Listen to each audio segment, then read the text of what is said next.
The Scott Ryfun Radio Show. Hey, but not on the radio, strangely enough. Okay, how are you? Good morning to you. Let's see. Wow, comments are already flying in this morning. Did you miss me? We got back okay. Let's see. What do we got so far? Let's just take a look and see who all's here. There you go, Red 33 standing by. Got my thumb up from Paul McClellan. That means we can get started. The Dothan Bureau Chief says, good morning. I made it back. Yes, I made it back in time for trivia last night. In fact, we got to do that whole thing. Good morning. Greetings way up there in North Carolina. Let's see. 476, 470. I don't know what any of that means, but okay. Well, you know, they're good people. I'll just say that. But yeah, I'm supposed to get paid for that stuff. And I gave a thumbs up before the show started. Well, I hope we can live up to those this morning. And I don't know if that's a typo or if you mean that literally, but either way, I think it works. And welcome home. I'm glad to be home. Glad to be home. Glad to be back. We had some good. We had a good trip. Thank you, sir. And again, I appreciate you. We had a good little trip. Nice getaway. It was a thing we'd planned several months ago. One of my guys who helped me get as far as I've gotten and do the things that I've done. Ken Holiday got us some passes to Universal before all of everything went down. And, we'd already booked a trip and, you know, we were going to go down there. Actually, I got to spend time with Ken and that kind of didn't happen. And I assume that's just mostly because he's still with the company. I'm not with the company. And that made, you know, it could be some awkwardness there. And so I get that. Still a shame, but we got to go down there and, you know, we that first day was Universal Studios and the other park. And we did the things we wanted to do. And then after lunch, we kind of walked around and did a couple more things. We kind of went, you know what, man? We've done everything we want to do. And we were booked at the Wilderness Lodge over on Disney property. And so we just decided to go over there because if you've never been to the Wilderness Lodge, it's a fantastic place. And it's funny because I mentioned that at trivia last night. And somebody said, I thought you guys weren't going to Disney parks. And no, we didn't go to any Disney parks. We haven't been in a Disney park in a year and 7 months. That's how long it has been. Hang on, I gotta place my, okay, that's where I need it, right there. Trying to make sure the logo gets seen, because that's the point of these things, right? So the logo can be seen of ALR Architecture. Anyway, so we went over to Wilderness Lodge. It's just a great place. Just a neat place. Beautiful, old school, looks like a giant log cabin. And they're just all these little nooks and places that I really appreciate. Include there's one area. We first stayed there 21 years ago. And we were actually on the same floor this stay that we were 21 years ago. And there's an area on that floor where you just walk around, you go around a couple of corners, and all of a sudden you're in this little nook where there's like a love seat and a couple of chairs and a little table and a fireplace. And we stayed there 21 years ago. I remember, you know, every evening I would go ahead and get cleaned up for the evening and, you know, take a shower, get redressed. And then I would go over to the fireplace and just sit and read for the evening. So I decided to kind of recreate that. I did that again every day. We were there 4 days. And each of those days, well, not the fourth day because we had to leave, but each of the other days, I went and just spent time sitting at the fire reading and just appreciated that, just enjoyed it. Although I got to tell you, I finished one book that was been a slog, and I got to this other book that I've really been looking forward to. Something I picked up at G.J. Ford Bookseller, I don't know, month and a half ago, something like that. I was out that way, and the book is driving me crazy because just the sheer level of stupidity involved in the plot. And I mean, just a massive level of stupidity. And the great thing is it's probably going to be like a Netflix show or something at some point. Because I got it.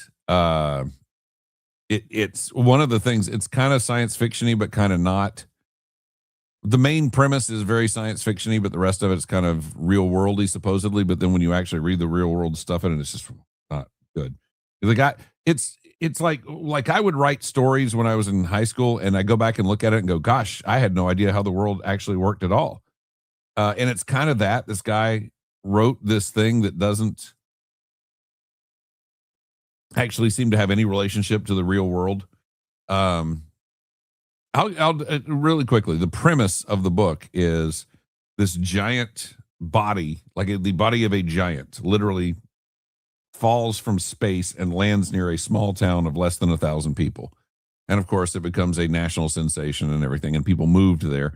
And so then life becomes difficult for people because of this giant body that falls from space. Now, there's no real, I'm only 70 pages into it, I'll be honest with you, but there's no real exploration as to what it is, why it's there, and all of that. It just is. And that's okay. But the population of the county grows from 1,000 to 100,000 in 2 years. And then the sheriff is one of the main characters, and he only has one deputy.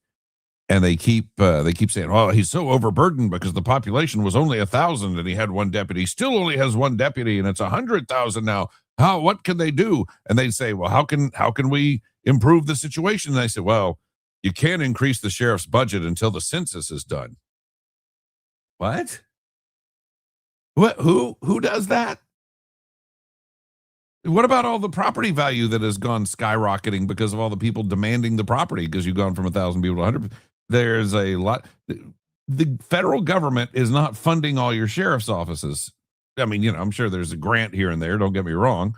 But, if you need a second deputy or a third one or a fifth one, you don't have to wait for the census to determine you have more people. And then like at one point they have a big meeting, and the big meeting is in the old school. See, the population grew so quickly they had to build a new school, a bigger school. And you go, why did you close the old school though? And how did you know to build a new school? How did you know how many people to build the new school for, since the population's been growing for the last 2 years? And it takes about 2 years to build a school. And why would you close the first school? And how do you know how big to make the new school? And just like none of that makes sense to me. Like it's a shame when a giant alien body falling from space is the most believable part of your story, because you don't actually understand how government works. And then there's a whole planning and zoning subplot in there that makes no sense. Again, when the real world, they go, well, these guys, the county had to make their own zoning decisions. It's an antiquated system. And it's like, no, that's not antiquated. That's the way most people do it. So anyway, book's frustrating me. That's all I'll say. It's just the sheer inanity of everything happening in there is like, that's not how the world works at all. And I don't know why I keep expecting it to work the right way in the book, but I do. Let's see. All right. Johnny went better than a rock laundry. Now, see, we were out of town this weekend and they opened Saturday morning, and I got a nice letter in the mail when I got back from the trip. I had it from Johnny Wynn Sr. And I learned some things about Johnny Wynn Sr. Not only that they've opened that laundromat over at exit 29 area, but also apparently he used to work in a factory that made Star Wars sheets. And then he said in the letter, if you had Star Wars sheets back in the day, there's a chance I may have made them. And I did. Did have Star Wars sheets back in the day. I know that's shocking to many of you. But yes, I did. But we're Mrs. Rifen is very much looking forward to checking out Better Than a Rock Laundromat so that we can put our giant ruggable in there. 149, wishing you all a great Wednesday morning. It's good to see you guys. Ricky Smith, good morning. How do you increase the school's budget to build a new school without the sheriff's budget, without the... I was just so stupid. And you're just reading it going, this is mind-numbingly awful, because of just how dumb this guy seems to be about the way the world works. And of course, then they have the big planning meeting that they have to have in the old school. And again, this is just one of those really stupid things. I told you they had to reopen the new school because they had a planning and zoning meeting, and it was a big, like everybody was going to be there. And so, because it's a hot button issue, so they had to reopen the old school to have the meeting in because so many people were going to be there. And I was like, if so many people are going to be there, why not have it at the new school, which is bigger? That was part, and and the whole rezoning thing was about there was somebody wants to build a mosque in the town, and turns out like everybody's there because the mosque is such a hot button issue. And then only like 2 people oppose it, and everybody else gets mad at the 2 people that oppose it. And of course, the natives of the town, before, when it was just 1,000 people, before it became 100,000 people, the natives of the town all show up, and it describes them as all white and wearing T-shirts and jeans. And then the new people that have come to town are diverse and dressed better. No. So, yes. So it's a bigoted, anti-rural people thing. And again, like 2 people speak up against this mosque and everybody else shouts them down. And it's like, if only 2 people are opposed to this thing, why was it such a big deal for everybody to show up? It's just, again, I can't wait to see how they adapt it for TV, by the way, because I just don't, I don't get what they're going to try and do here as far as actually making it not stupid. How's that? Really quickly, I want to give you an update on something because this is interesting to me anyway, which is a lot of people have been asking me ever since the iHeart shoe dropped, what happens with high school football? What happens? And I would always say, I don't know, because it's not, they didn't give me a briefing on what they were going to do post me. And honestly, they've done some really dumb things post me already. So I don't know. But Steve Waters, the athletic director for Glenn County Schools, and an assistant superintendent who's in charge of like everything on the planet. It's amazing the stuff that he has on his plate now. I had a meeting with him last week because he was concerned because we at iHeart had a 3-year contract, and we're just about at the this is the 3rd year of the 3-year contract. So he asked me, he said, do you think they're going to do it? What should I do? Should I put it out for bids and let somebody else take? Because I have had people coming to me wanting to do the high school football stuff. A lot of people. And so, I met with Steve and Steve, what do you think? And I said, well, honestly, here's my take on it is you have a 3-year contract with iHeart. The right thing to do is to reach out to them and ask them, in light of everything that's happened, are they planning on fulfilling their contract? Are they planning on meeting their obligations that they were under contract to do? And, then if they say yes, then it's covered. It's taken care of. Don't have to worry about it. If they say no, then you can say, okay, well, we're going to put out for bids and we'll get another partner to do this. Heard from Steve Waters yesterday as I was driving back, and he says they reached out to him. In fact, he gave me a name, so I know who it was, and it's a person who's credible and a person who I like a lot and who I think is honest. You have a bad break, and there are bad actors in the company, and that they've done some stupid things, but there are people that and you like and you respect, and this is from somebody that I know and like and respect, who said, yeah, not only are we going to do it, but we plan to continue doing it in the future. So that's the answer to the question. When people ask what's going to happen to high school football, what's going to happen is apparently iHeart's going to do it. And then the next thing people ask me is how, and I don't know because I'm not privy to all that anymore. So just know that they plan on doing it, and bless them. And I hope it goes well. And I hope that they give good coverage to the Utes in the community. That's what I will say. So this article hits the paper of record yesterday. Brunswick residents and visitors may notice a few more lenses recording what's happening around town in the coming months. The city purchased a system of Fusus cameras. And these are, I guess, different from flock cameras that it said are being placed at strategic locations throughout the city to enhance public safety. Oh, this is the city. Okay, so this is not the county. But, again, we've had that going on too. Chief Angela Smith said in a press release from the city, the safety of our community remains our highest priority, and these cameras are additional tools that will help us prevent crime, solve cases, and provide the level of service our citizens expect and deserve. That all having been said, a lot of people are going crazy about the cameras. A lot of people are going nuts about the cameras. And I just want to go back a few years ago. It was really all the rage for these First Amendment auditors to go around and just start filming places. And I was actually told the other day there were some in town filming outside of a bank. So they haven't stopped. And one of them is actually called, as an organization, Photography is Not a Crime. And these guys have been going around all over the place for years now, because they had a pretty old video of them outside the courthouse, and there were prisoners being transferred into the courthouse building, and they videoed it because they can. And some of the deputies gave them grief and threatened them, and you better not take footage of these prisoners. And they're like, why not? I'm on a public sidewalk. That's visible to me in public. I can video that and not, there's no problem with that. And eventually the sheriff had to come out, and sheriff had to go, yeah, you guys are right. You're good. And, keep doing what you're doing, and appreciate you, and see you later. He was actually very diplomatic. He's good with it. But before that, those guys weren't really steeped on what's allowable and what's not. And it wasn't a good look at the initially, but again, it got smoothed out. But the point on all of that is that these guys have for years run around and taken pictures and done video and that kind of thing, and shown that if you're out in public, you have no expectation of privacy, and that the First Amendment applies to you going out in public and filming things that you can see when you're in public.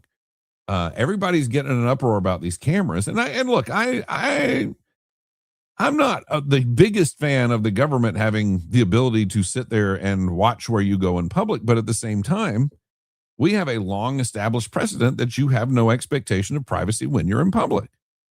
But a lot of people are still bent out of shape. A lot of people are still upset. A lot of people still have real problems with this. So I've actually come up with a new product, because obviously here I'm trying to put something together here, and some of that's going to involve, we're going to have to sell ads, and we're going to have to sell different things when the time comes, when I'm able to. And so, you got to start thinking from the merchandising perspective and that kind of thing. So I've come up with a new product, and we'll start selling it at Rifin.com pretty soon. For those of you who do not like those cameras, and I've seen people going out there, encouraging people to destroy the cameras and that kind of thing. And let me just tell you what kind of a terrible idea that is. Because you're now breaking government property, they're not going to look too kindly on that. So here's my suggestion. When you're out in public, you take the flock foilers with you, and you can wear these anywhere, and then they won't know it's you. You wear these things out in public, the flock foilers. I don't know how much they'll be. We got to get that worked out, the pricing. It depends on how many I need to buy. And of course, how quickly China can make them. But you get these flock foilers, and you should be good to go anywhere in public and not have to worry about any of the cameras tracking you or hunting you down or anything. In fact, the cameras will think everybody is the same person after a while. So just know that those will be available on sale at Rifin.com very, very soon. And you won't have to worry about the camera issue anymore. By the way, nobody won the big $707 million Mega Millions jackpot. So Friday night, it goes to $743 million, or $7.58 after taxes. All right, let's see. To Glenn, this thing. Oof.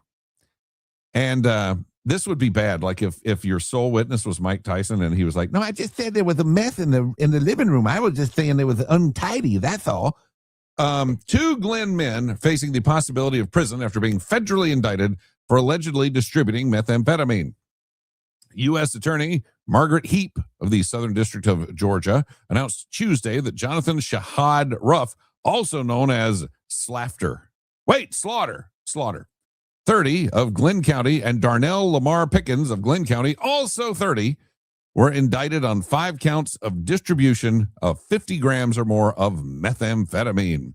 Pickens is also charged with possession with intent to distribute meth and possession of a firearm by a convicted felon. But other than that, Mrs. Lincoln, he's fine. They're accused of selling meth in June and July of 2025 in Glenn County, and for distributing large amounts of the drug in August of 2025. Pickens is also accused of having around 5 grams of meth on him that he intended to sell in January, when he also had a gun with him. They face 10 years to life in prison if convicted. I think that's a wide sentencing guideline. Either 10 years or 99. We're not sure which. We'll figure it out.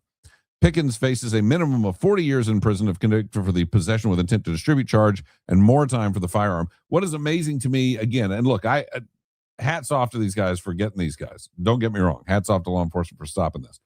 But at the same time, the sad part about the whole thing is that you and I know that there are about 1,000 more people in line waiting to take the job.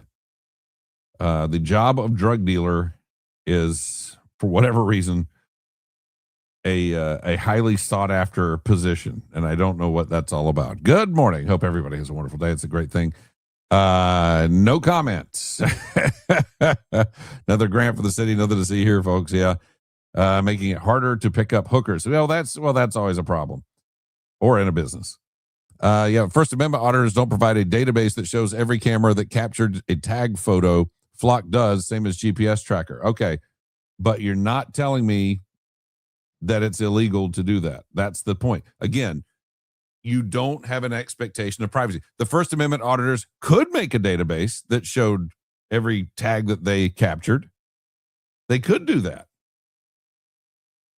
So, I mean, again, there's no reason they could not do it. Stacy, good morning. To the flock foilers come in gray hair. We haven't really had varieties, have we?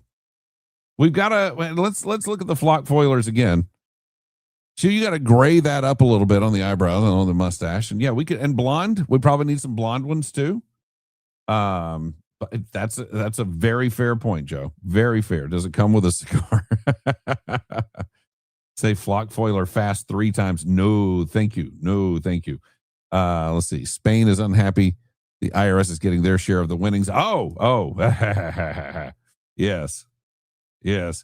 Absolutely.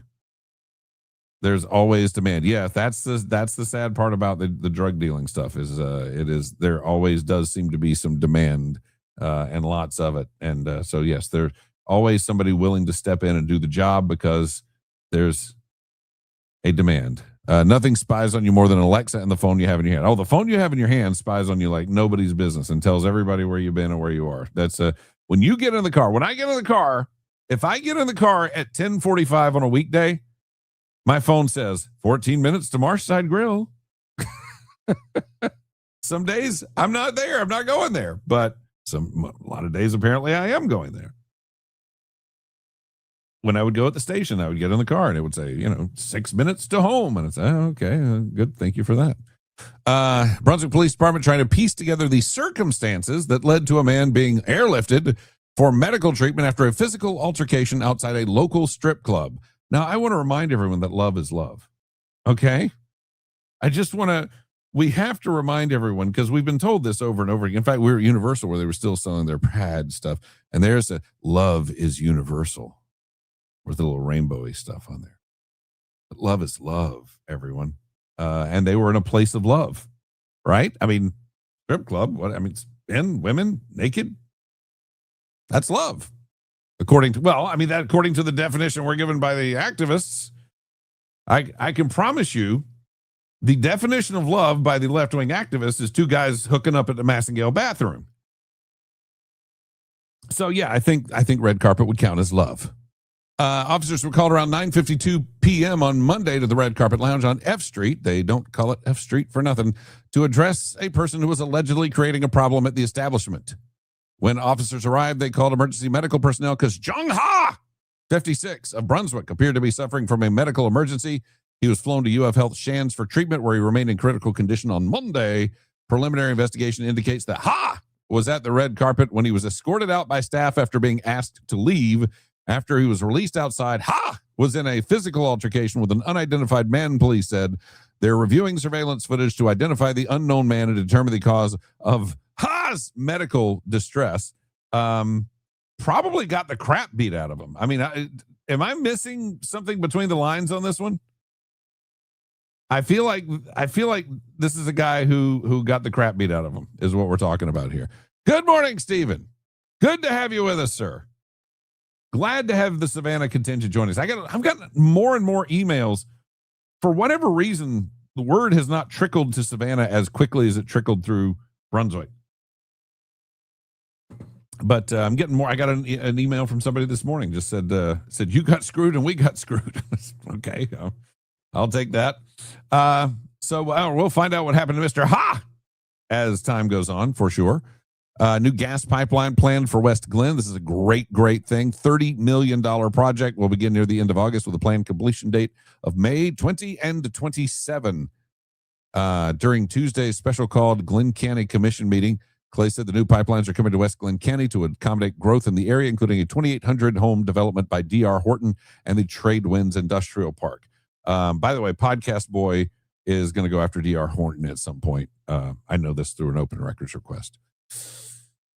This is disgusting because for a lot of us, when they see this, we see Antonio Santiago. Man accused in April of pulling a knife on a woman in a grocery store parking lot while she held her 11-month-old child was indicted last week by Glen County grand jury.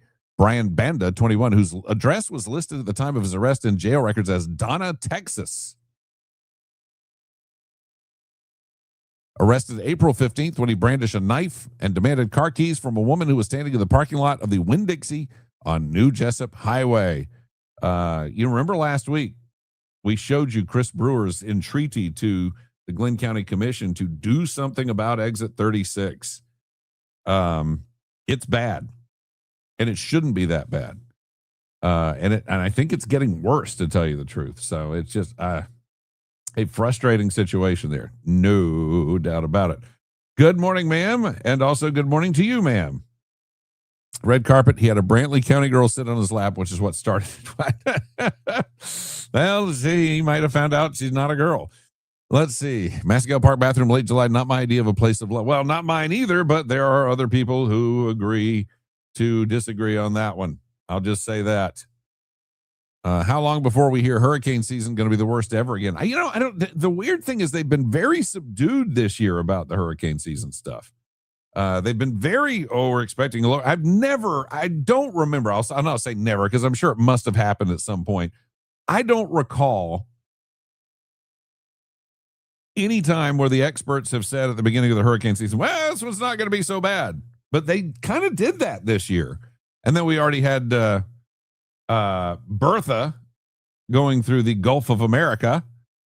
And I don't know what's going to happen there, but I hope it's not worse. 161, glad you're back. I appreciate that, sir. I'm glad to be back.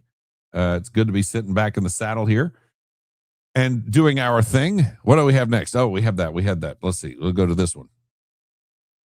It is, yes, the city commission going to hold a 2-day retreat in Darien. And where are they going to go? They're going to go to Oaks on the River. Oaks on the River is really, really nice. If you've never been there, if you've never seen it, it is really super, super nice. The big thing to me about Oaks on the River is the city commission. I don't know. I just, when I hear about these retreats, and the county does it too, they'll have these retreats. And I get the purpose of a retreat, which is just to get away from everything, get out of the groove, fresh brain, get the other concerns out of your head. Don't let anybody bug you. Put the phones on do not disturb, that kind of thing. But I'll say a couple of things. One, do we have to pick such a really nice place to go every time? You know what ought to happen? All of these guys, when they have their retreat, they should go to one of the hotels at Exit 36. Because I'm positive that at least one or two of them have conference space. So they should go there, stay there, meet up in the conference room, get the homeless guys out of the way because the homeless guys are probably taking up residence in the conference room. And, maybe at that point they'll go, maybe we need to do something about this. Maybe there's some things we could do that would make this not such a terrible thing over here at Exit 36. But anyway, my thing is this. Okay, fine. You're spending money outside the city because there are a lot of little like Airbnbs and, you guys could go stay at the Cress and give money to the city, to city businesses. But instead, you're going to go to Darien and give Darien the money, which give Darien the money. But I'll say this. I'll support it under one condition. And the condition is that you can only use Brunswick Febreze as transportation. If you just use Brunswick Febreze as transportation, I will go there. That's what I'll say. Donna, Texas on the Rio Grande Valley. Well, that ought to tell you something right there. So the question is this guy even here legally? That's what you're saying, I think. You see Odyssey? Yes, I saw Odyssey Thursday night. Talked about it a little bit Friday. I liked it. I liked it a lot. I'm a sucker for Chris Nolan, but you know, I liked it a lot. I don't see all the hullabaloo about it. Historically low, which means it'll probably be world ending. Great, good food at Oaks on the Road. Again, Oaks on the Road, really nice, really nice. And that's why I go, is it the right thing to do? Can they do it at Grandy's? Grandy's would love to have them. I'll just say that. The Grandy's folks are great. They've been really good to me over the years. Let's see. Been trying to get date night at Red Carpet in this news story, put it into that. Boss Lady's definite. Sorry about that. It was not meant to be, is all I'll say. Amen. Use Exit 36 properties. Boat Commissioner Clark says he agrees. Well, there you go. Yeah, I mean, when you guys have these retreats, go somewhere like Exit 36 and then say, okay, you know what? Maybe there are some things we could do to make this a little better for the people who live around here. Because, you know, and part of the Exit 36 thing for me is I grew up not too far from Exit 36. Back in the day, it was Exit 7. But, you know, I grew up not too far from there because, and we were like, that was special. I think I talked about this last week where, you know, they built Burger King out there. We had a Burger King. And that blew me away because I watched a lot of TV as a kid. And saw Burger King ads all the time. Never had Burger King. We went to Burger King, and Burger King was flame broiled, not fried. And they would let you know that. And we would go in our little Dodge Coronet, and we'd go to the drive-through, which, you know, again, the notion of a drive-through window at that point was like, holy cow, this is a thing. Because the McDonald's didn't have drive-through window at that point. And my dad was a big motorcycle nut. And we would go, and we'd get dinner at the drive-thru, and then we would sit in the parking lot at Burger King in our car in the Dodge Coronet and watch the motorcycles go by as they went down to Bike Week. You know, when it was Bike Week time, just motorcycles all on the interstate. And we would sit and watch we'd watch the motorcycles ride by. Let's see. Good morning. Enjoying you this morning. We'll be on day. Yeah, I've been on, with the exception of 2 days this week, I've been on every single day since for the last month, I think. It's been a month, right? I went on the day after the hammer fell at iHeart on when I want to say the 24th of June, which I think was a Wednesday. And yeah, because they let everybody else go Monday, and then they didn't let me go till Wednesday. I really thought for half a second I had escaped, but was not to be. So anyway, yeah, so then I came on Thursday morning, and I've been on ever since, with the exception of Monday and Tuesday of this week. So yeah, I will be on daily until things are resolved and I'm able to do something else legally, you know, without breaking any contracts or anything. Yeah, I'll be doing this because this is fun and this keeps us engaged with each other. And so, yeah, I'll definitely be doing it. Will they take Febreze to and from the, well, that's my plan. That's what I think. I think you should. I think if they're going to do this thing in Darien, they should have to take Brunswick Febreze to there. If they go out anywhere, they should have to take it. You know, I wondered, I didn't even think about this, but you know, we had the story about the red carpet earlier. How often is a Brunswick Febreze parked in front of there? How often does a Brunswick Febreze deliver somebody to the red carpet? I don't know. I'm just asking. I'm just asking a question. They refuse to see the area as a problem. Well, obviously that's not true with, I mean, they. I'm never a fan of they. Sometimes I get sucked into that trap too. But clearly Bo Clark does see the area as a problem because he not only agreed just a minute ago on this feed, but he agreed when Chris Brewer said it last week. And it really, for those of us, like I said, I'll step back again to that because I didn't really explore that whole thing fully. But yeah, I grew up not far from that. I grew up in Northwood Estates, and it's really a stone's throw away from Exit 36 area. And so that was kind of the nearest civilized outpost, if you will. And and we would go to that area, and that was, that was grocery shopping, that was doing things. Eventually that was video store, and and Mateo's was over there.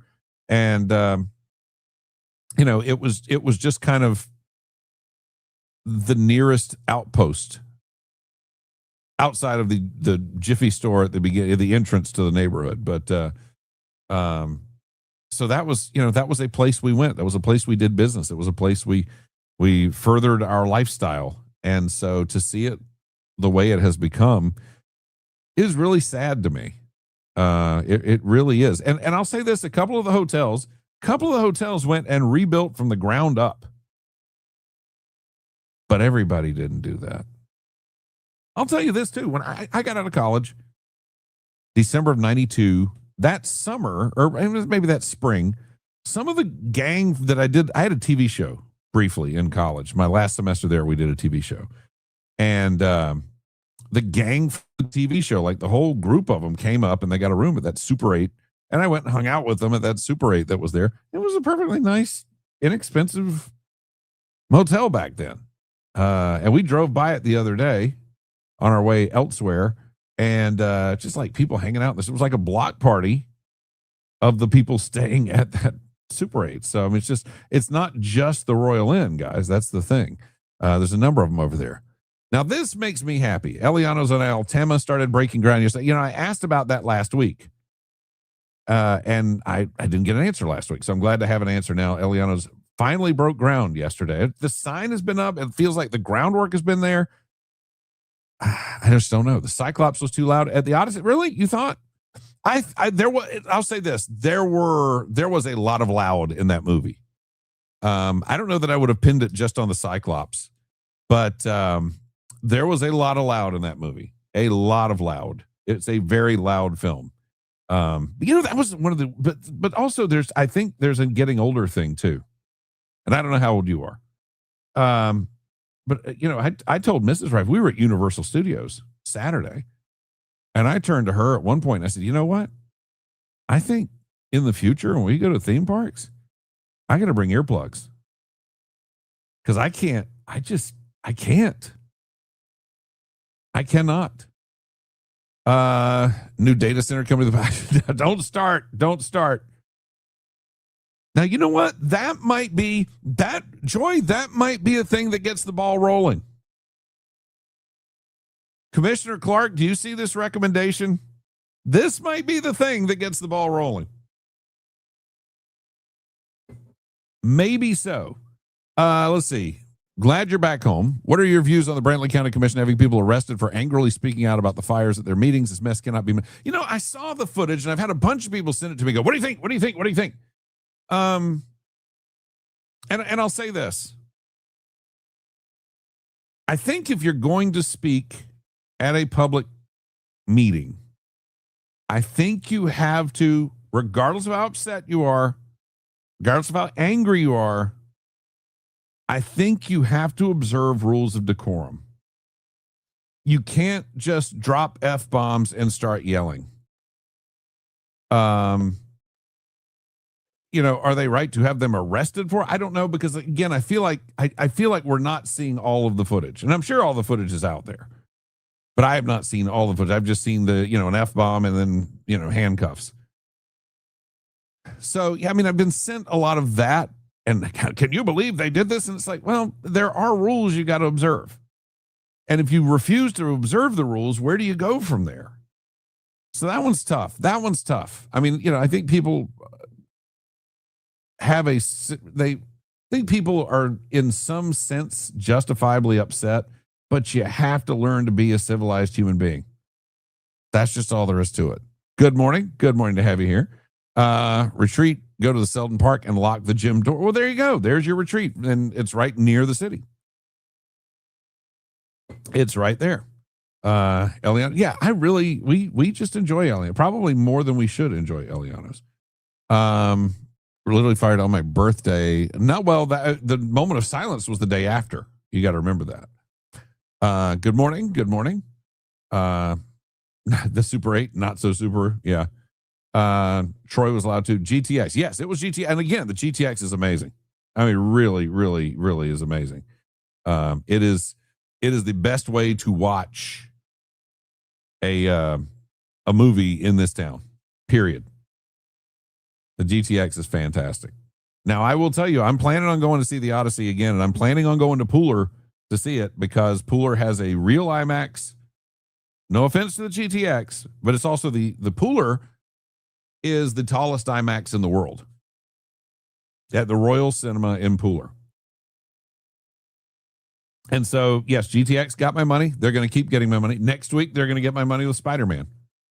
But I'm going to go to Pooler to see. Probably this coming. I don't know when else I could. It's got to be this weekend, right? Oh, man, the rolls. Oh, man, the rolls. Absolutely.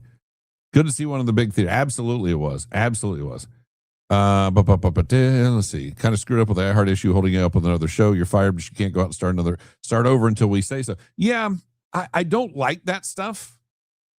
And what it is they're trying, you put protections in place for your business.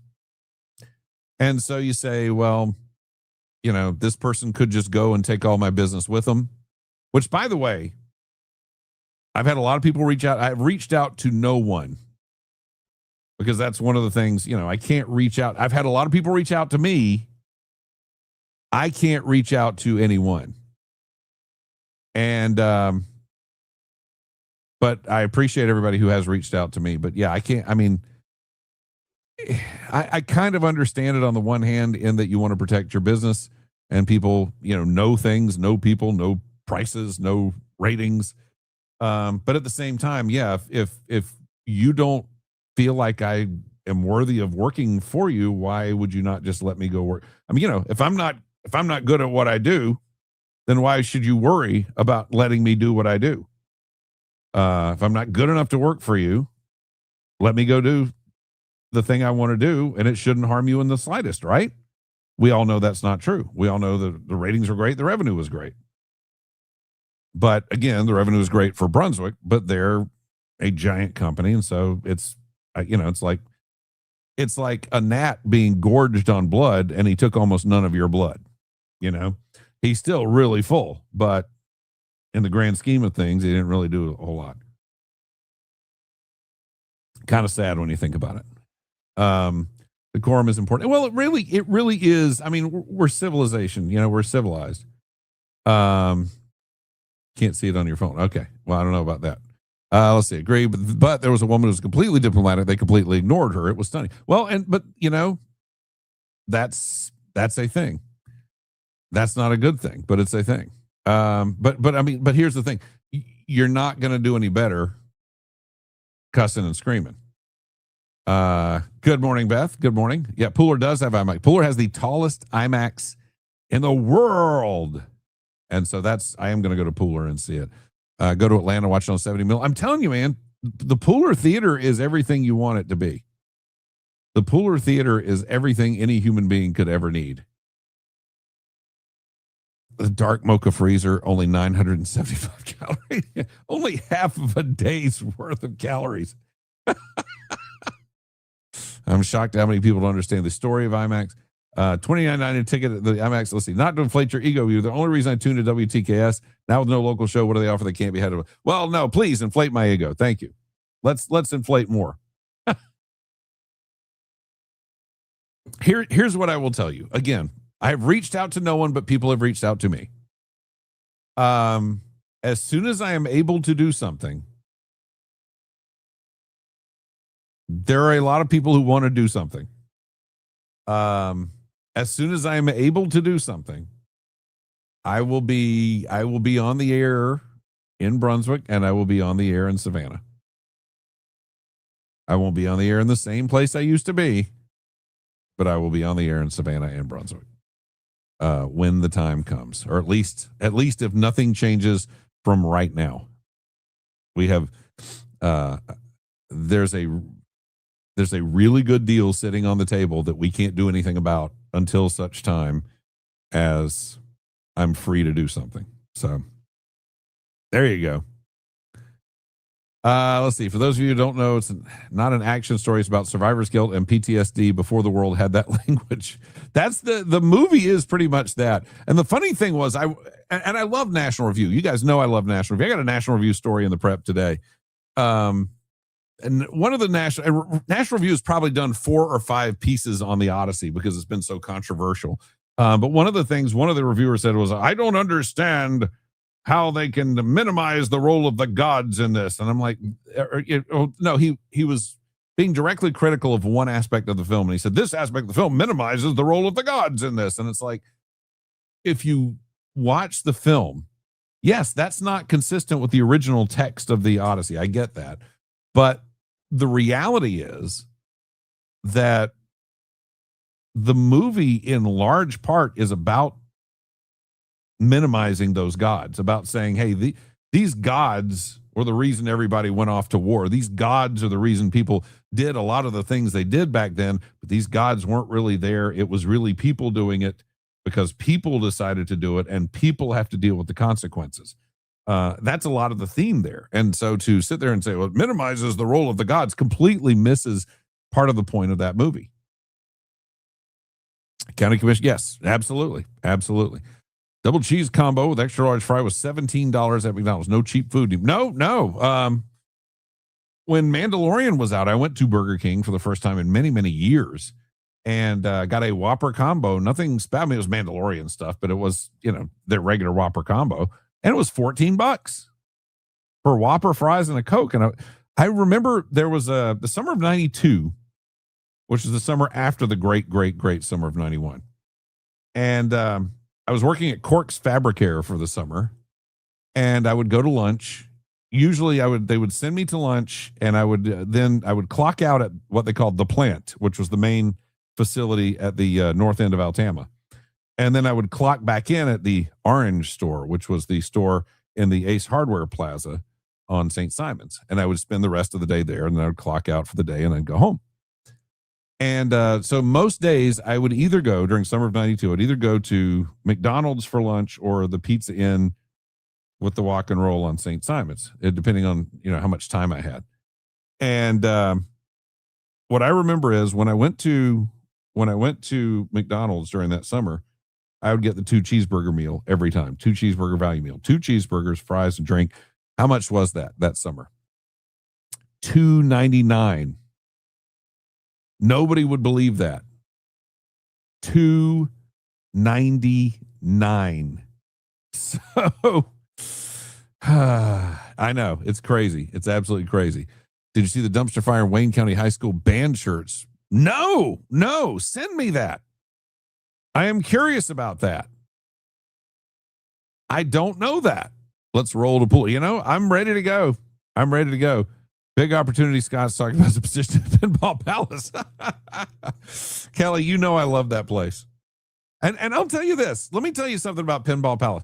I was in Savannah one day doing something for the stations. And when I go to Savannah, I always, full disclosure, when I'm in Savannah, I always try to make sure I have a minute to go to Savannah Comics and More. Because I have loved that store since the first time I stepped into that store was in the early, 94 when I first, no, not 94, but in 95, when Frank Armani and I first started doing high school football together. It's the first year I did it with Chuck Neesmith. And then after that, Frank Armani and I did it. And Frank was like me. He liked comic books and he liked records. So we would find comic shops and vinyl stores in Savannah. And so if we had a game in Savannah, and back then they played everybody, they played, Benedictine, and they played Windsor Forest, and they played Johnson, and, the whole slate, the whole region. We played Savannah High and played Beach, the Beach Bulldogs. And so, we were in Savannah 4 or 5 weeks a year every time we did that. So we would always leave kind of super early so that we could go hit a comic shop or a record store or something like that. And it was always fun, but Savannah Comics and More just always drew me to it. It was just always, because you just go in there and they just have big piles of stuff everywhere, which is exactly how you want one of those comic shops to be. But I was in there one day, and the guy working the counter I was talking to him, and he said, I said, he's where are you from? And I said, well, I'm just from up the road in Brunswick. And he said, oh, They've got Pinball Palace down there, don't they? Yeah, he goes, I really want to go to Pinball Palace. I was like, oh, you can go to Pinball. It's very easy to go to Pinball. It's very fun to go to Pinball Palace. I've had a couple of times where I've had friends who are grieving from the loss of a loved one who've come to town, and we spent the day together, and we always wind up going to Pinball Palace. Pinball Palace just soothes people when no one else can. That's all there is. How long do you have to wait before you can be on the air with your new show? I don't know. I don't know.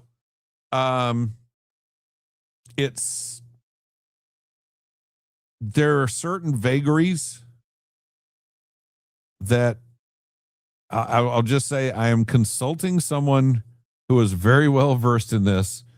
I don't want to say too much because I just don't want to say too much. I can't. I really can't. I really wish I could. Saw nothing wrong with the music. Like talking about Odyssey. The music was okay. Göransson sometimes grates on me, and sometimes Ludwig Göransson did the score for that. Hi, lady. Ludwig Göransson did the score for it, and sometimes he is absolutely brilliant, and sometimes he's kind of obnoxious. And there were times when it got loud. I'll just say that. Good news, she will soon be back on the radio. Keep us updated. Yeah, I mean, I'm trying, and I will. Absolutely. I will do everything I can to make sure you guys know. Like that probably is.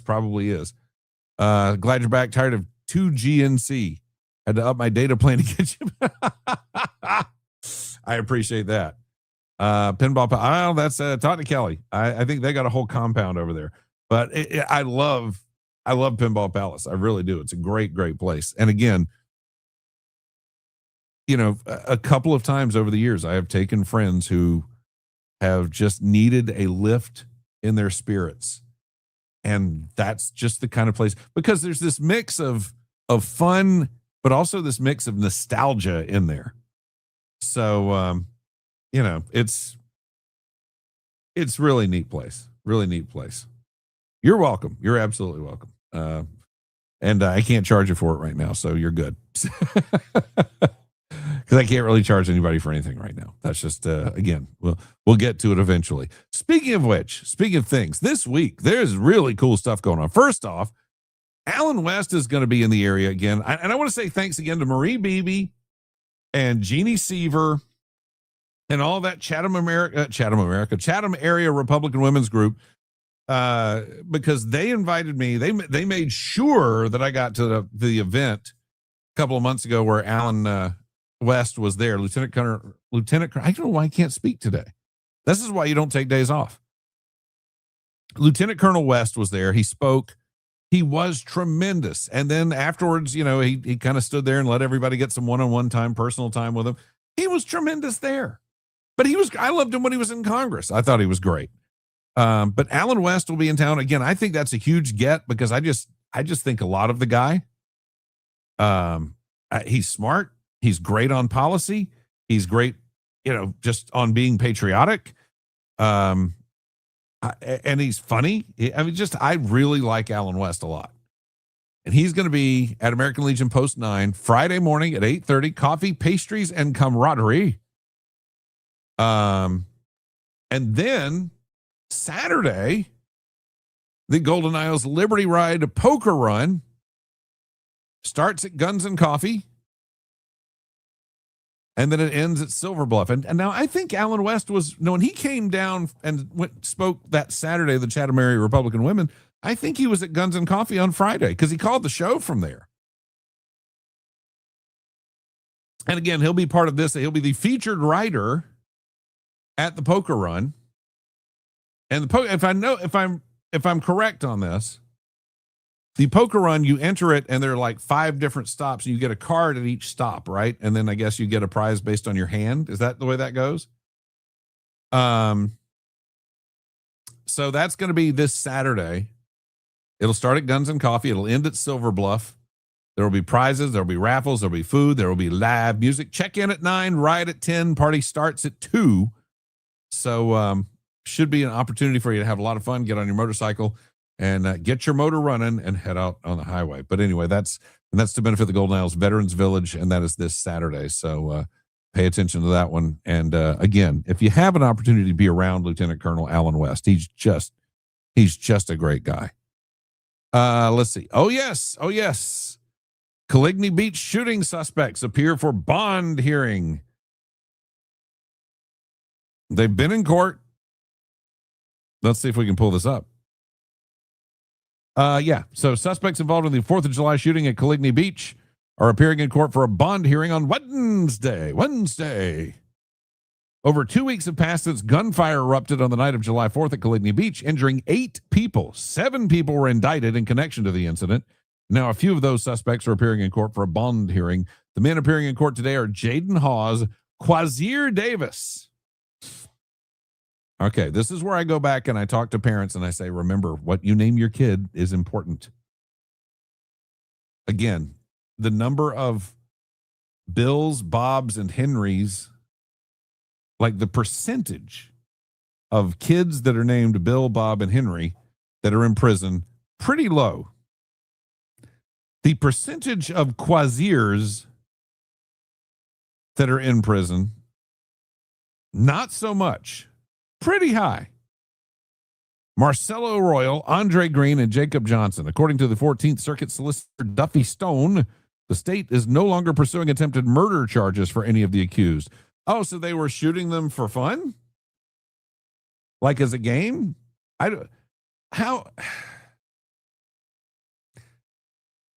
do have to ask, how is it that you shoot a gun into a crowd of people, but you're not trying to kill anybody? I mean, I don't know what the legal standard is there, but by golly, something's wrong. Something's wrong. I don't get it. Back from Nashville, saw Bill Anderson. Oh, Whispering Bill? He wanted to say hello to his good friend Lauren Nobles. Now, wait a minute. Are you talking about Whispering Bill? Is he still around, Whispering Bill Anderson?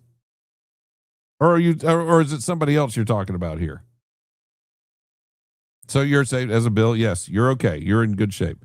Blatant disregard for life at the very least. You're absolutely right. But yeah, I mean, how do you say, oh, they're not trying to murder anyone by firing a lethal weapon into a crowd of people? I don't get that at all. I would never have known Whispering Bill Anderson was even still alive, much less performing. And I got to tell you something. My hat's off to these old guys who just keep doing it. And there are a lot of people who don't like that stuff. And you see stuff on the interwebs and people. Frankie Valli may be the exception because I almost feel like Frankie Valli is being held hostage. If you've seen any footage of Frankie Valli, it's bad. But you know, the thing is, if somebody's willing to do it and somebody's willing to pay that person to do it, we've all engaged in a legal transaction. I don't really have a problem with that. Let's see. Since you all I can find, group cleaned up the chat. Okay. I'll take a look. I can't immediately right now, but I will take a look. According to liberals, it's the gun's fault. Of course. It's always the gun's fault. Of course. Let's see, what else do we have here? Okay, we did that one. Coligny Beach shooting. Oh, yes. I told you I had a National Review piece here today. And this one's interesting. This one is really, it's kind of, it gives you a little bit of a cause for concern. Rich Lowry's piece. And, you know, there's been a lot of talk. The Democrat Socialists of America are on the rise within the Democrat Party. And, this should disturb a lot of people. Political parties tend to harshly reject the idea that they're a threat to the constitutional order, but the Democratic Socialists of America is making it part of its brand. The DSA has released a new program that, besides contemplating the advent of a classless society, calls for abolishing the Senate, the presidency, and the Supreme Court. This is literally a revolutionary program to topple the American system as we have known it since 1789. It's the kind of thing you might expect after angry rebels mount the barricades in Washington, D.C. and overthrow the government. It makes proposals to abolish the filibuster seem trifling in comparison, and even court packing look relatively moderate, and maybe that's why they do it. Because then they go, well, at least we're not at least we're not overthrowing the entire government. We're just court packing. The proposal to kill off the world's greatest deliberative body has gotten the most attention. The DSA's co-chair, Gustavo Gordillo, went on Fox News to explain that the Senate is undemocratic, while Representative Alexandria Ocasio-Cortez has said that she opposes the filibuster and elements of the Senate that were founded on Jim Crow. Contra Gordillo, the Senate is a democratic institution. No one wins a Senate seat without getting more votes than his or her opponent. Yes, part of its role in our system is to serve as a check on popular passions. Now listen to this, because this is a great explanation for a lot of people who don't get it. At the institution's inception, he's talking about the Senate, state legislatures appointed the senators. That is long gone. The 17th Amendment, ratified in 1913, requires direct election. I would like to repeal that personally, but let's go on. But 6-year terms and staggered elections give the Senate more insulation from the transient currents of public sentiment than the House of Representatives. Now, and this is a great point. You watch polls and you will see an issue go in 2 years from 80% to 20% because popular opinion changes and swings on a dime sometimes. How do you keep popular opinion that changes on a dime from becoming something that alters our entire country because of some fever of the moment? Look back at 2020 and think about the dramatic leftward shift that was forced on our society during that year. If any of that had been institutionalized, like codified, put into the founding documents, we'd be in trouble right now. And the way you avoid that is to have something like the Senate, which is a much more slow-moving body that's a little more insulated from the passions of the people. You have the House of Representatives, it's right in the middle of the passions of the people. But the Senate is supposed to be different. Then there are the Senate rules that put an emphasis on consensus and delay. AOC sounded confused when she cited Senate practices created under Jim Crow, the system of formalized racial discrimination that arose about 100 years after the creation of the Senate. It's true that the filibuster was used as a tool to attempt to block landmark civil rights legislation without ultimate success. But the filibuster is an instrument of every minority party in the Senate trying to block the agenda of a president of the opposing party, very much including Senate Democrats arrayed against the president today. The Senate has another function, which is giving small states equal representation with large states. This is the source of the charge that it's undemocratic. Why should Wyoming, population roughly 600,000, have as many senators as California, population nearly 40 million?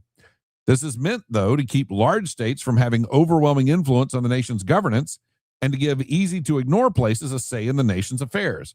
For proportional representation, there's the House. California has 52 members of Congress, whereas Wyoming has 1. All this said, regardless of the merits, the Constitution deems the provision of equal senators from the states unamendable. No state, without its consent, shall be deprived of its equal suffrage in the Senate. That is a quote. This suggests that the dissolution of the constitutional system couldn't be achieved by constitutional means, since the founders didn't supply a readily available self-destruct button for their brilliant framework. Not that the DSA cares. What it's seeking would, in some ways, be a return to the Articles of Confederation, under which we had a unicameral legislature and neither a presidency nor federal courts.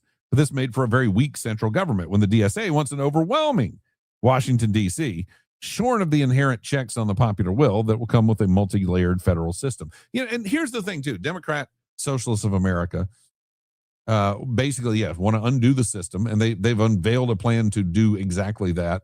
But I want to take you... Do I have this? Do I have the article today? I don't, do I? Oh, my goodness.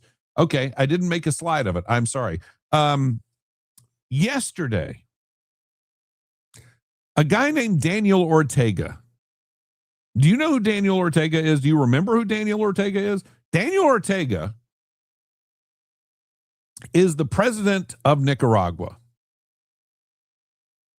Daniel Ortega was the president of Nicaragua in the 80s when Reagan was funneling money to the Contras. The Contras were opposing Daniel Ortega's Sandinista regime, mostly because his Sandinista regime was cruel to the citizenry.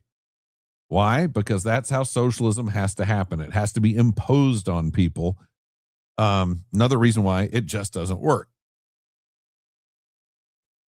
But Daniel Ortega was president of Nicaragua in the 80s. He was elected in 79, was the president through 1990. He was elected again president in 2007. He has remained president throughout. And yesterday, and again, this is the thing, his goal since he was elected in 1979 has been to turn Nicaragua into a socialist paradise. Now, the people of Nicaragua, I don't think are really feeling the love of a socialist paradise. But yesterday, but this is, again, when you think about what the DSA wants to do, I want you to think about this.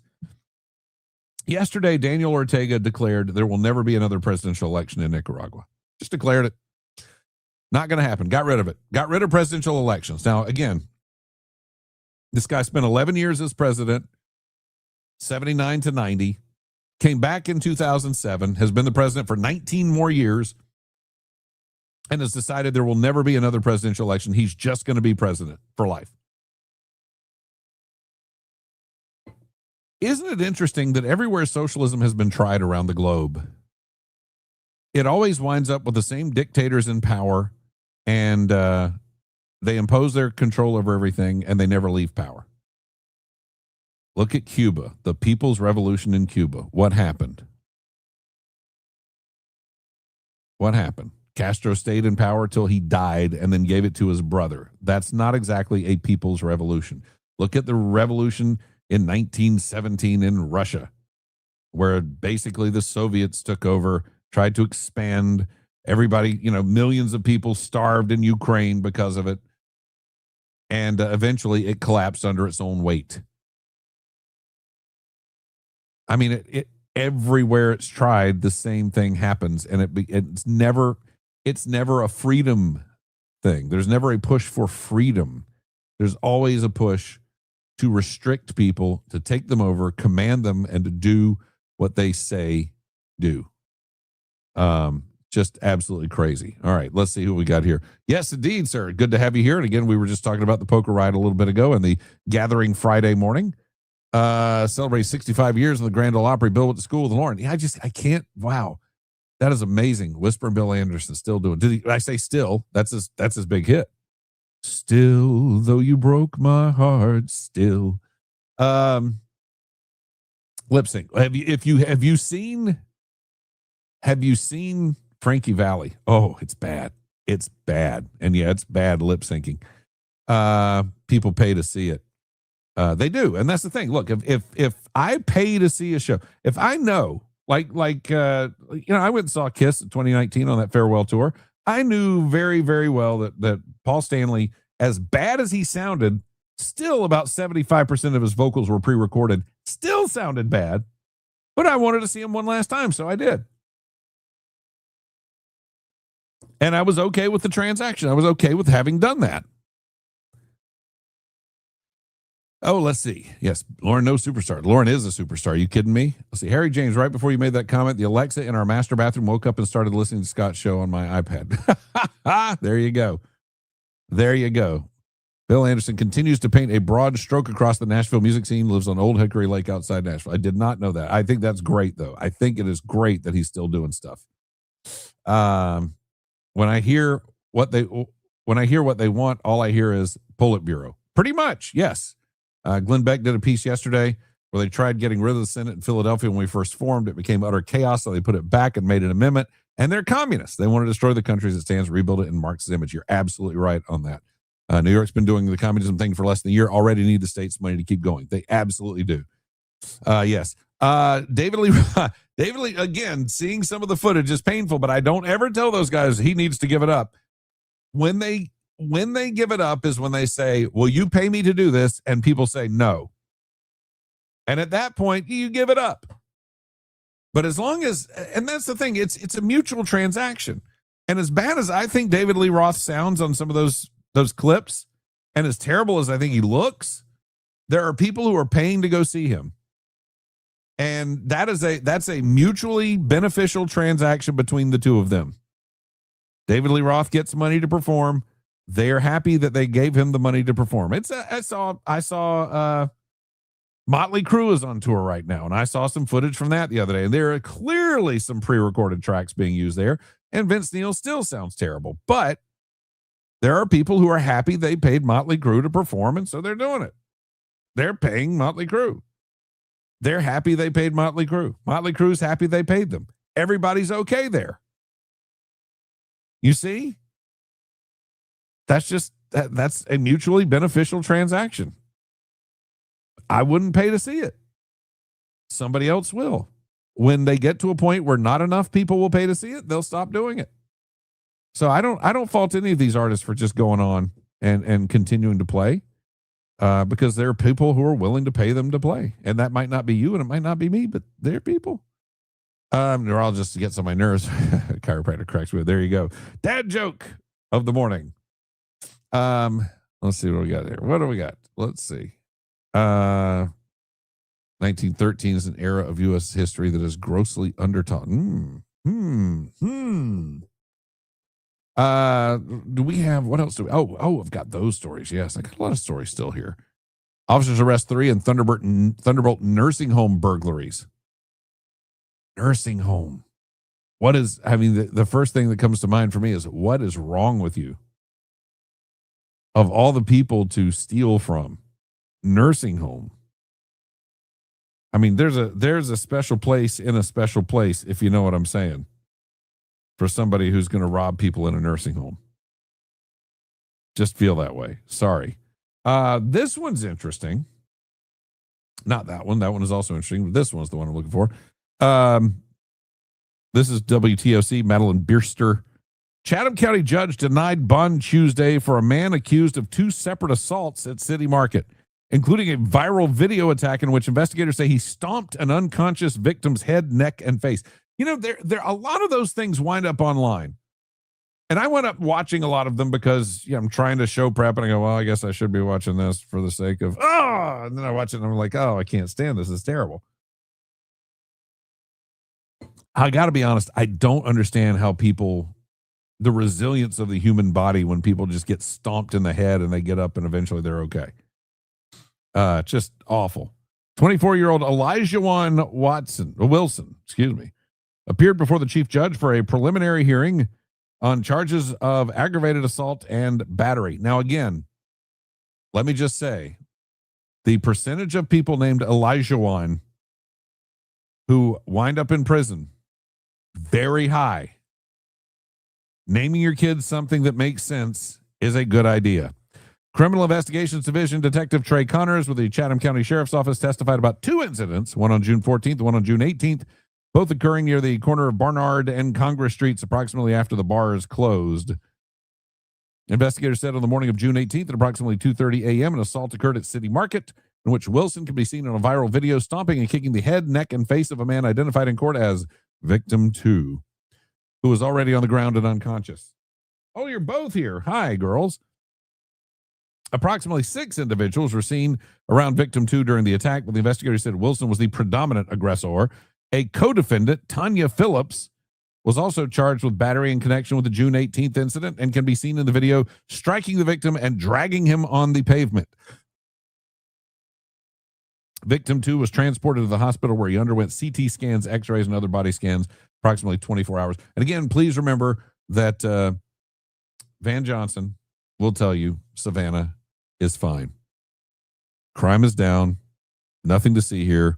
Please, please, please disperse. Let's go to this one. Try that again. There we go. Another TIC, another Madeline Bierster story. Chatham County judge denied bond Tuesday for a man accused of striking and killing a bicyclist on Wilmington Island and fleeing the scene after a state trooper testified the suspect had a blood alcohol content of 0.176 and was traveling 75 miles an hour in a 35 mile per hour zone at the time of the crash. I'm going to let that one sink in for a second. 75 in a 35. Robert Herford appeared via video from the Chatham County Detention Center for his preliminary hearing before Chief Judge Joe Huffman. Corporal Matthew Nelson, does he have a brother named Gunner? A Georgia State Patrol crash reconstruction specialist was the sole witness called by the state. In the meantime, The victim's family has created a GoFundMe to bring his body home. Trooper Nelson said that on June 21st, 2026, Herford struck bicyclist Andre Sierra from behind on Wilmington Island Road. Sierra was pronounced dead at the scene. Body flew 120 feet due to the impact. That is staggering and horrific. Is there another one I have here? No, Coligny Beach. I thought we had one more story from the Savannah area. Am I incorrect on that? Okay. Well, I may not have it. It may not have, oh yeah, no, I've got a couple of these that didn't make it up. I don't know why. Let's see. Yeah, that one. Why is that one not there? Is it there? We don't have it? No, there it is. Okay. Local community holds vigil for 2 men killed by ICE. Have you seen this? This is Savannah. Earlier this month, 2 men were killed by Immigration and Customs Enforcement agents, and people hundreds of miles away are mourning their loss. Migrant Equity Southeast, Savannah Indivisible, and community members held a vigil for Lorenzo Salgado Araujo and Johan Sebastian Duran Guerrero Tuesday night. Araujo was fatally shot by an ICE agent during a traffic stop in Houston. Days later, Guerrero was shot and killed by an ICE agent during an enforcement operation in Maine. Though their deaths happened states away, but those who gathered Tuesday night said the loss is being felt beyond those communities. And here's the thing. Those guys were obviously, ICE did not walk up to these guys and shoot them. There was an escalation before there was anything shot. But my question is, have you ever seen Savannah Indivisible, which again, Savannah Indivisible is, we were talking earlier about the DSA, Democratic Socialists of America. Savannah Indivisible is tied in with DSA. Has DSA ever held a vigil for Laken Riley, who was actually killed in our state? Did they ever have a vigil for Rachel Morin? Did they have a vigil for Jocelyn Nongare? All of them victims of illegal immigrants. They're all dead thanks to illegal immigrants who were not sent back when they should have been. Did they ever have a vigil for that? If they didn't, then they can't sit there and say they're supporting life. They're not talking about the loss of life being horrific and tragic. This is performative. This is a performance. This is something put on display. It's a show. Also, have you ever noticed when we start talking about the names of the victims of violence by illegal immigrants, there are men who are killed in drunk driving crashes and that kind of thing by illegal immigrants, but the murders, the rapes, the number of women who are killed by illegals, you would think that the party who claimed to be pro-women would be mobilizing to stop women from being murdered and raped. But somehow, I've talked for a long time about the victimhood scale. And, you get victimhood points for different criteria you meet. You're gay, you're woman, minority, what kind of minority. You lose victimhood points if you're an Asian, and somehow the illegal immigrant has jumped above the woman in terms of victimhood points to the point that they can go murder and rape women. And the Democrat Party, the party of women, the party pro-women, will fight to keep them in this country. Will fight to keep them from suffering any consequences. That should disturb people, frankly. It should disturb them more than they really do. Let's see. Red Lobster at Old Pizza Hut by Cracker Barrel could add Exit 36 appeal. Are they still making comeback? I don't know. Would that solve the problem? Savannah's not fine. It's not safe because people like Van Johnson don't take it seriously. Van Johnson takes his next career move. So as long as it's quiet and he can convince enough people that there's nothing wrong in Savannah, nothing's going on that's bad, then he can take his next step. Because Van Johnson, he's terming out after this. I don't think he's done. don't think that's the end of his political aspirations. And I will tell you this. Well, Warnock's up for re-election in a couple of years. I don't know. Maybe that's where Van Johnson tries to go. Maybe Van tries to run for a seat in Congress. But I'm just telling you, Van Johnson is the Cory Booker of Southeast Georgia. And he is using his mayorship to try and springboard to something bigger and better. He just isn't there yet. And hopefully his record will tie itself around his neck like an albatross. ISIS killed 4 citizens since their inception, and illegal immigrants killed over 20,000. There you go. Sounds like Savannah Indivisible is trying to divide Savannah. Well, again, Savannah Indivisible is literally, I mean, you can go to their website. It's on their website. They are affiliated with the Democrat Socialists of America. That's not me being hyperbolic. That is literally on their website. So you can take that for what it's worth. And, boy, we've had a lot that we've gotten into today. Again, just the update is there's really no update. And that Daniel Ortega has declared that he's going to be the dictator for life. And, we keep hearing that Donald Trump's going to do this, and Trump keeps not doing it. And yet people around the globe keep doing it, and nobody calls them out for it. But Daniel Ortega, here, it's in Spanish. Ya quisieran ellos ganar elecciones para hacer reales con las escuelas. Veo que se olviden. Yeah, that's Daniel Ortega announcing that elections are over in Nicaragua forever. Now, my question on that is this. Reagan got a lot of grief because he insisted we should be funding the Contras. And then they found a way inside the White House to fund the Contras illicitly. And why, and the Democrats are the ones who opposed him funding the Contras. Why did they oppose his funding the Contras? Well, Daniel Ortega is the democratically elected leader of Nicaragua. By the way, these are guys who just like human rights violation after human rights violation after human rights violation. Normally, that would be the thing you would think about. But in this particular case, they didn't. So here we are, again, elected in 1979. Here we are in 2026. 47 years later. Reagan is literally being proven right in front of our eyes that Daniel Ortega should never have been put in. Daniel Ortega was elected in 1979. He is still in power and just announced no more elections.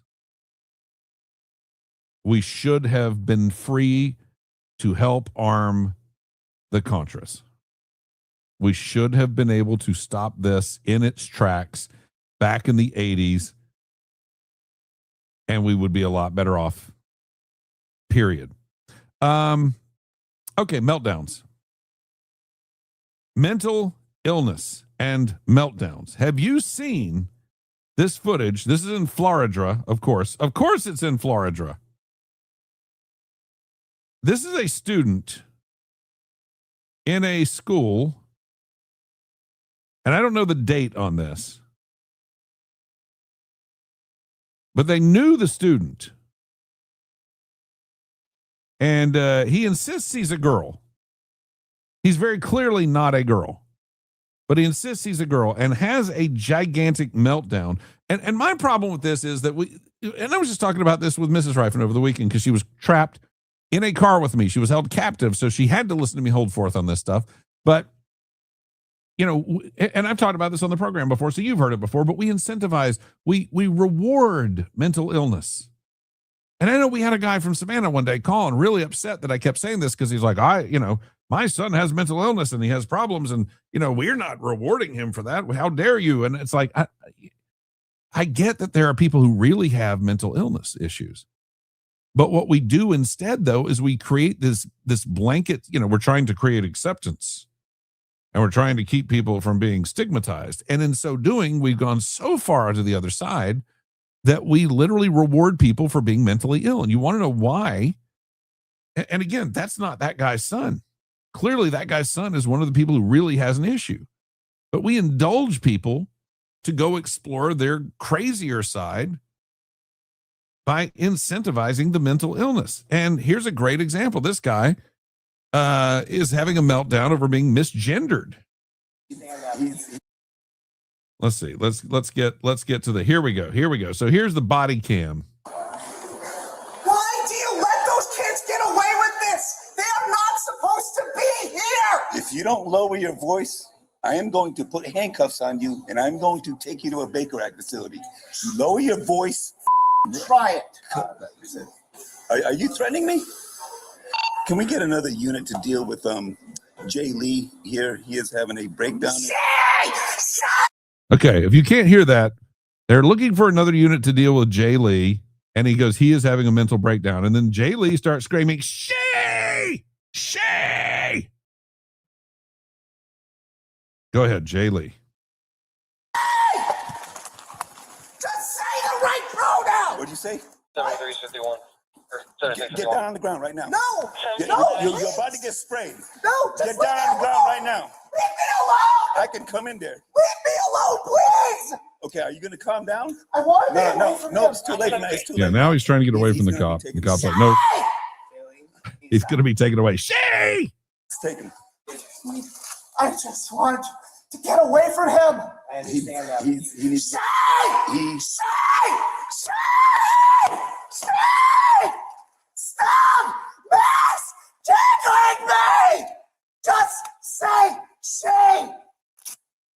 Alpha 73. Please step in. Watch your head. Do not push me. There he is getting loaded into the car, the police car, taken away. And again, what we have done over the years, what we've done is we have decided we're going to incentivize mental illness. Anything a society incentivizes, and this is just reality. This is basic economics as well. Anything a society incentivizes, it's going to get more of.